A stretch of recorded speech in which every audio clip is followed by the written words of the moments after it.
this season. All schools will be playing in all sports. Ano po yung ating policy dyan? We have four mandatory sports. So all schools will be joining the four mandatory sports. And those are Olympic sports.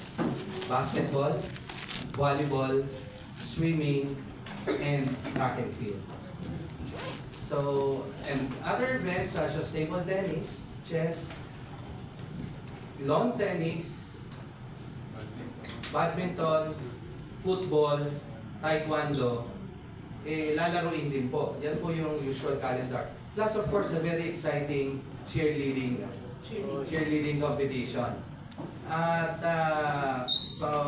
yung nabanggit po ni Doc Lawrence, isasama din po natin sa calendar yan, beginning this season of the NCAA.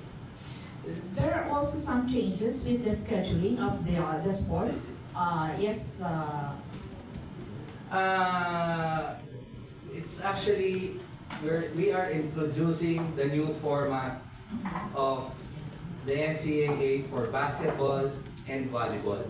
Okay. And I'll give the floor to Doc Lawrence to explain. Yes. Thank you very much. No? As mentioned, there will be a new format for basketball and volleyball. But going back to your question, for this season, yung ating basketball juniors division ay ibabalik na nakasabay ng seniors. So meron tayong synchronized already with the seniors. Why po? Oo.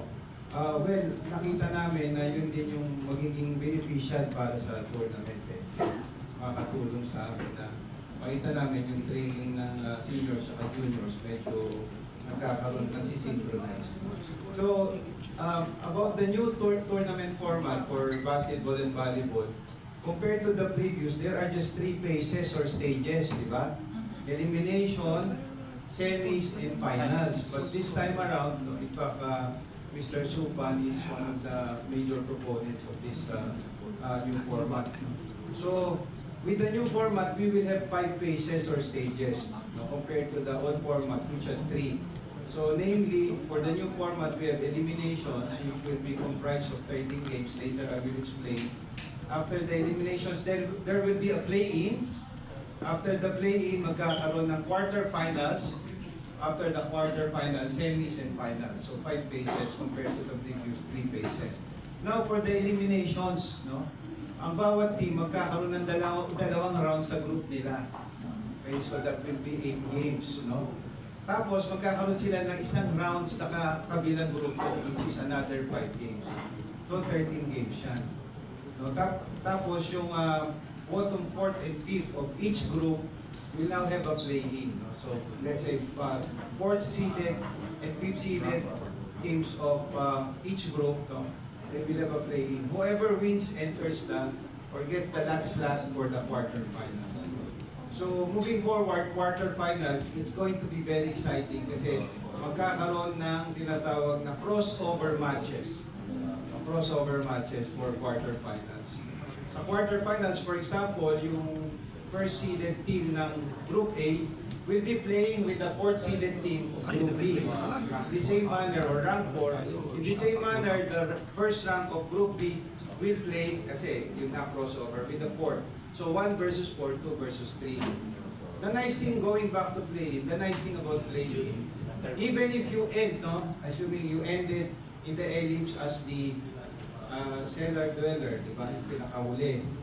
Assuming, even if you're winless, believe it or not, you still have a chance to enter the quarterfinals.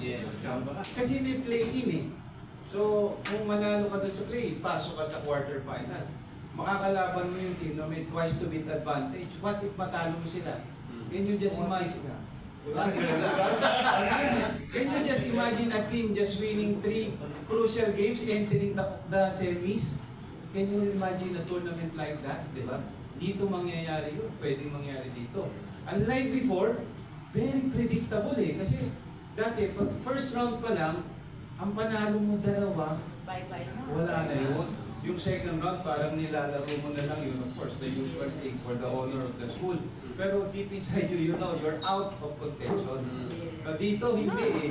Kahit 0-10, you ended the the elimination 0-13, aba, may pag-asa ka pa. Dahil kung nanalo ka sa play, that's gonna be a big surprise for other teams. So, yun, gano'n Sir, ka you have something to add? Kasi yung NCAA, di ba, 10 schools, no? Hinati sila sa 2 groups. So, 5 teams per group. Doon nagsisimula yun. And if we can just visualize, no? Parang in a matter of 5 games, there another stage na naman eh. So the new tournament format was really designed to make NCAA games more exciting. Maya't maya, big games. Yes. Okay. So we have our President Francis Ochoa for the next questions. First, balik lang natin dun sa Olympic sports na gagawing demo. How long do you project before maging regular sport siya sa NC? And what would be the metrics that you would use to decide to elevate it into a regular sport? Okay, we have a rule in the NCAA or more of a procedure. No? Pag 3 consecutive years na demo sport ito, it can be elevated to regular status subject to the following conditions. 1, all member schools have joined. 2, consistent. And 3, of course, evaluation of the member schools. Sir, At nangyari na to dati. No? We introduced beach volleyball in the early 2000s, di ba? And it became regular. Di ba? Something like that.